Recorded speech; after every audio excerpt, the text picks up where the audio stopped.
আমি জানি তুমি সুন্দর, তবে আমি তোমার সৌন্দর্যের প্রেমে পড়িনি। মনে রেখো, এ শহরে আছে তোমার থেকেও হাজারো সুন্দরী রমণী। তোমাকে ভালোবেসেছি বিধায় আমি তাদের দিকে তাকানোর প্রয়োজন মনে করিনি। তোমার মুখে ছিল মধু, রূপে ছিল জাদু, চোখে ছিল নেশা। যে মানুষটার দিকে তাকিয়ে আমি মানসিক শান্তি খুঁজে পাই, তুমি ছিলে সেই মানুষ। তুমি আমার শেষ ভালোবাসা। আমি তোমাকে চিনতে ভুল করব না হাজার মানুষের ভিড়ে। আফসোস তুমি আমার ভালোবাসা বুঝতে ব্যর্থ, আর আমিও বুঝাতে পারিনি তোমায় এই বুক চিরে। আজ আমার একাকিত্বের সাথে বন্ধুত্ব, ঘুমের সাথে আরি, তোমার কথা ভেবে জেগে রাত পার করি। এই পৃথিবীর কোনো কিছুকেই আমি ভয় করিনি, তবে তোমাকে হারানোর ভয়ে ছিলাম ভীত এবং কাতর।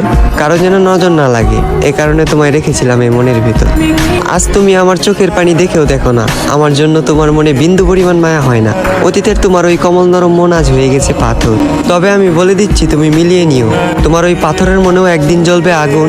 আমি যতটা না কষ্ট পাচ্ছি, তার চেয়েও তুমি একদিন কষ্ট পাবে দ্বিগুণ। যেদিন মসজিদের মাইকে আমার নামে উচ্চারিত হবে ইন্না লিল্লাহি ওয়া ইন্না ইলাইহি রাজিউন।